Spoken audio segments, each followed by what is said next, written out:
Hello, Bouncybhall here, and welcome back to We're the Lollicorns Back in the Game. And this episode is going to be called Back in the Game because it's been a while since we've done one of these episodes. I'm putting on this posh newsreader voice to make sure that you know that I'm taking this damn seriously. As you'll have noticed, the website has recently been upheld, uploaded, revoked, revived, regenerated. Oh no, it's not Doctor Who. Renovated, maybe refreshed. That's a good one. So the website has recently been refreshed. Oh no, posh voice. The website has recently been refreshed, and articles have been appearing on a periodic basis for people to read. At the moment, about each article is being read about 9 times. So thank you very much to those 9 people who have come along and read those articles. It appreciates it very much. So this episode, we're going to be talking about E3, because every podcast in the world has had to do a thing about E3 because E3's been on and it's been a big thing. So we're going to be talking about all of the conferences in great long detail, and going to assume that none of you have watched those podcasts, episodes. You haven't watched those you haven't watched the conferences. So I'm just going to talk through every single minute of each of them, almost like a live podcast of the conferences. Imagine how fun that would be if that's what we actually did. We're not doing that. We're not even going to talk about the conferences that much.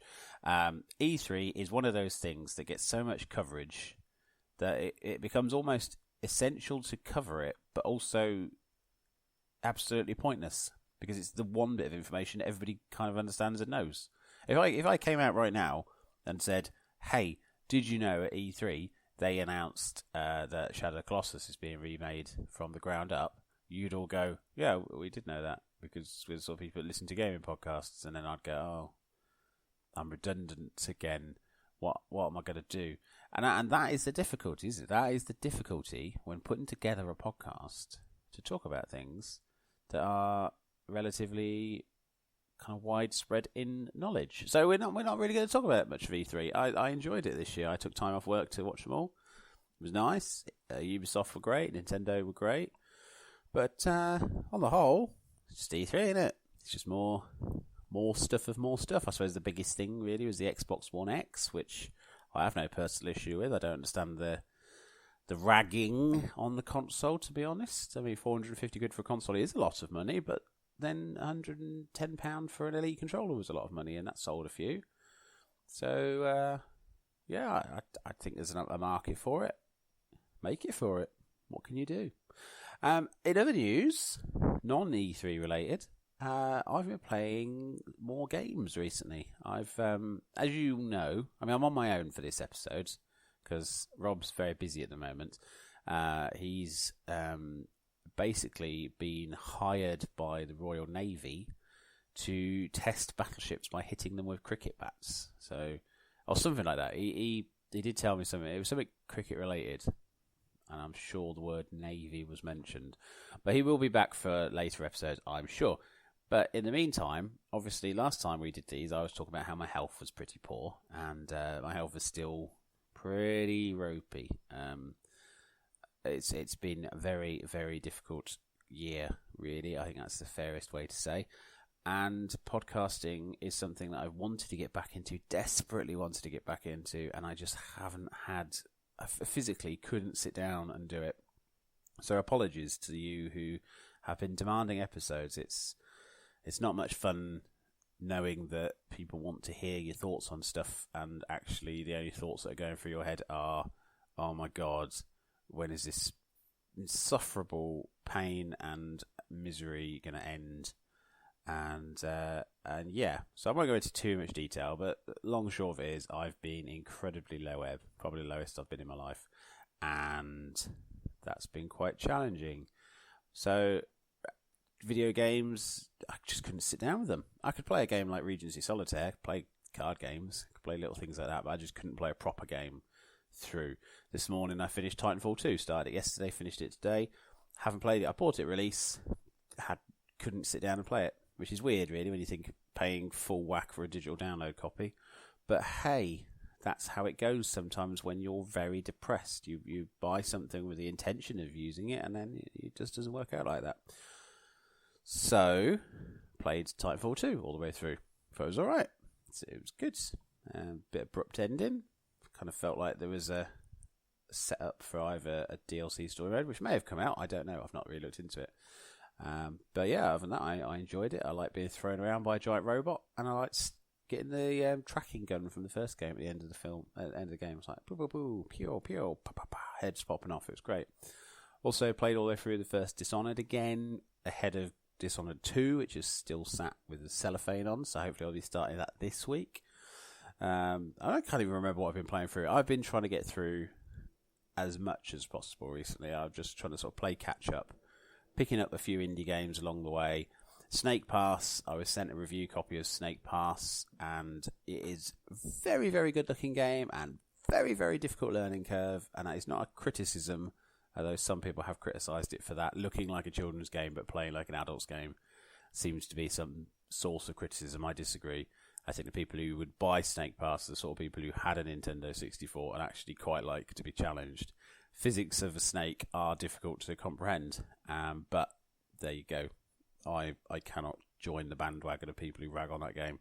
I think it's cracking, and that's nothing to do with me being sent it for free, because I thought it was cracking when I played it at Rezzed, and I thought it was cracking when I played it at EGX, and I thought it was cracking when we talked to developers, and I thought it was cracking when I actually played it with my children. And my children think it's cracking, and they had no idea where that came from. As far as they're concerned, their dad's like a multi-millionaire games journalist or something, I don't know. They know that's not the case.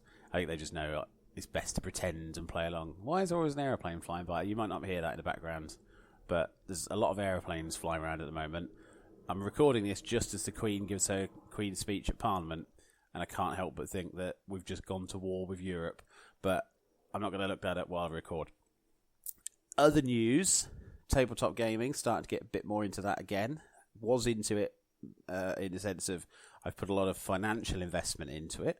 Put nearly £1,000 into X-Wing miniatures. Haven't played it. I've bought possibly 40, 45 board games and played about 4 of them. Recently got into Ticket to Ride. Taught myself how to play Ticket to Ride. Well, I say taught myself. I went to Rezzed and there was a gameplay exhibitor, whatever they call them, demonstrator.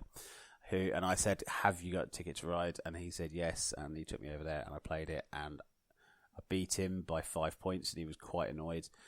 So I'd had it for a little while, wanted to play it with the family. Have bought the 1910 edition to the regular games. We've got decent sized cards, and the kids absolutely love that game. So that's all good. Father's Day, I got the Cthulhu expansion pack for King of Tokyo and King of New York. So hopefully we'll be playing some King of Tokyo this weekend.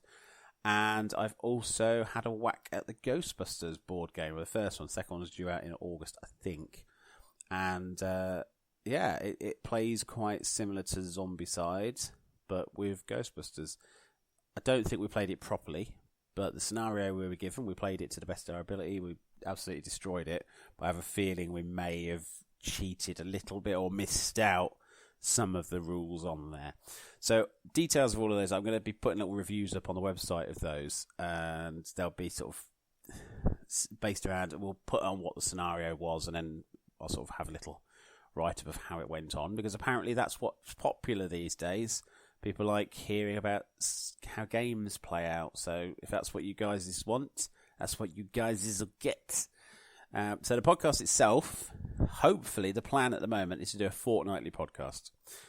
One fortnight it'll be specifically based on games that we've been playing, and one fortnight might be other stuff we've been doing, so tabletop gaming, films, TV, whatever.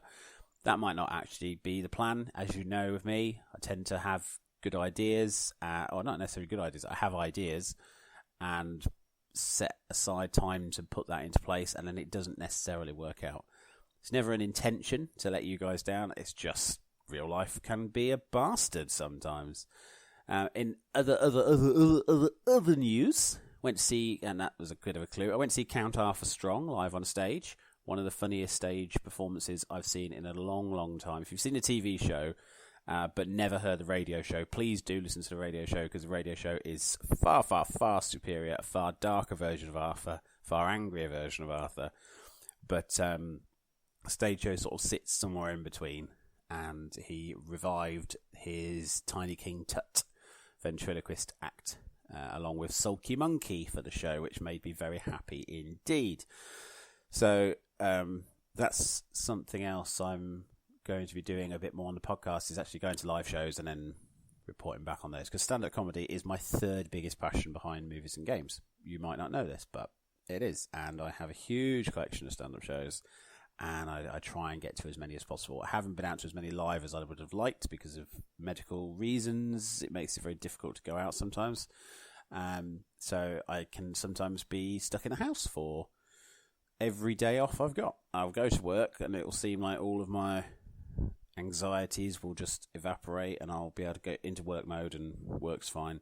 But then when it's a day off, like today, I will sit there and feel like there's a lead weight on my chest and the door is about 15 miles away. So trying to use this time now for better reasons is partially why I'm doing this podcast. That might also be that I'll just do periodic ones like this, little 15-minuters. They'll just go out and they won't be a numbered episode as such. They'll just be put through. Yeah, it's all optimistic. Let's use optimistic. It's not great, because nothing's great at the moment, but optimistic. My partner's been fantastic support, and now just sitting here melting in the hottest week of the year, and I decided to sit and do a podcast with some headphones that make my ears sweat like a 70s DJ when Utri are not walking down the street. But that's it. That's just a brief thing to come back. We will be doing a proper episode at a later date. It was just mainly to say that we weren't going to be doing an E3 one, because I was going to do an E3 one, and then it was just like, well, these things are exciting, these things are not so exciting. Should we really bother? And my answer to that is, if I can't be bothered with playing a game, why would I be bothered with talking about a convention that everybody's already talked about? So if you have any questions about E3 specifically, I mean, if you didn't follow our coverage on Twitter, because that pretty much covered most things as well, feel free to drop us a line. You can get to us on Twitter at WeAreTheLollercourse, letter R, because of, frankly, ridiculous policies by Twitter to only allow you to have so many letters in your username, but you're perfectly fine to be a Nazi on the internet. Who'd know it? Hey, you send people abuse, that's all fine, but you can't use your own name in full. So we are the Lollercourse on Twitter, or wearelollercourse@gmail.com if you want to drop us an email. Anything you like. If it's just send me a message to say, hey, it's good to hear from you, or to update me on how your life's going, or to say what you'd like to see in future episodes, or any tabletop games you'd like to hear about, because chances are, if I haven't got it, I know some massive nerds who might have, and that would be good. Also, in regards to tabletop games, I have been going a bit Kickstarter crazy recently, because I'm not going out as much. I've had a little bit more expendable income that I can't spend, so I've been supporting projects. So I got Joking Hazard, which was the Cyanide and Happiness version of a comic strip game with inspiration from Cards Against Humanity. So that's here, and that's pretty great. Incoming at the moment, I've got Bears vs. Babies, which is the new game from the makers of Exploding Kittens. I've also got Tortuga, which is a piracy game. I've got... I'm going to have to load it up now. I've got Dinosaur Island, I think it's called, which is basically Jurassic Park, the board game. Strawberry Ninja. Actually, as I say that, I've just got an email from Strawberry Ninja that says shipping time frame, so that should be out in the next within the next 12 weeks apparently, so that will be good. A little tiny £10 card game that was lovely. That's for my daughter and me to play together. Also sponsored Dome Crushers, which is like giant monster battles but in a really, really small form. Bullets and Teeth, which is a zombie animal game. Dinosaur Island, Strawberry Ninja, Tortuga 1667. Pitch Deck, which is having to pitch us an idea. So it's one of those games where you have to be quite exciting and play with friends. The Monikers add-on from the Shut Up and Sit Down team, I've bought that, plus all the other add-ons as well as a part of the deal. And yeah, Bears vs. Babies as well. So quite a few coming in. So obviously with those, very often they arrive before retail. So when they do, they will feature as part of a big deal on the podcast. Rob is into tabletops as well, so it'd be a good opportunity for us to sit down and play a game, and providing he doesn't get cross and throw a table at me, then we can talk about it after. So if you see anything on Kickstarter you think that we should look at, let us know. Again, by the usual channels. That would be superb. Other than that, I'm going to leave it for now. This is just refreshing the feed, getting people to know that stuff is coming and that I'm not dead, although sometimes I wish I was. No, I shouldn't say that. I mean, I do. That is part of my anxiety, but it's not funny. But it is funny sometimes. I sometimes think, Christ, that's bloody ridiculous. And I nearly blew myself up with a gas cylinder by mistake the other day, and that wouldn't have even been a suicide attempt. That would have been, I'm at work and it's so bloody hot that the gas cylinder that works on the carbonation device, its safety valve blew, but it didn't blow properly, which then nearly blew up the whole carbonation unit while I was stood next to it. So I had to disconnect all the gas cylinder, and while it was physically shaking on the floor, rattling, which is not a lot of fun. I will tell you that much. Not a lot of fun at all. So, exploding gas cylinders aside, look forward to new content on the website. Look forward to new little podcasts like this. If I can do a 15-minute one every week, I will do. But the aim is to sit down with Rob and do a proper podcast at least once a fortnight. And we look forward to interacting with you some more. So thank you for all your ongoing support as well. It's been great having messages saying, when's a new one coming out? That is a motivator. The depression side of it is weird. So I would have thought, being kind of depressed and anxious and dealing with all PTSD and stuff, anything like that would come through would feel like a criticism, because my partner can say, have you seen my shoes? And it will feel like an accusation or a criticism. It will feel really, really kind of damning and really hurtful in a weird way that I cannot control. And yet when people go, hurry up and get a new podcast, that's actually quite motivational, which is weird. So either I've just got some sort of weird way my mind works of, it's great, people want content, that's good, as opposed to, my partner would like me to just tell her where her shoes are. That's bad. So yes, always feel free to keep on with that. Content is coming. Website will be updated as often as possible. And a big thank you to you all for your ongoing support for the Holocaust. There are plans for lots of things throughout the rest of the year, but at the moment we're just trying to get I'm trying to just get some sort of regular pacing input. So it might just be 2 articles a week and a 15-minute episode and then something with Rob. But other than that, enjoy it. Enjoy your week. I'm off to see if we've invaded Europe with fighter jets paid by European money. And I will speak to you very soon. Tatty bye, you lovely lot.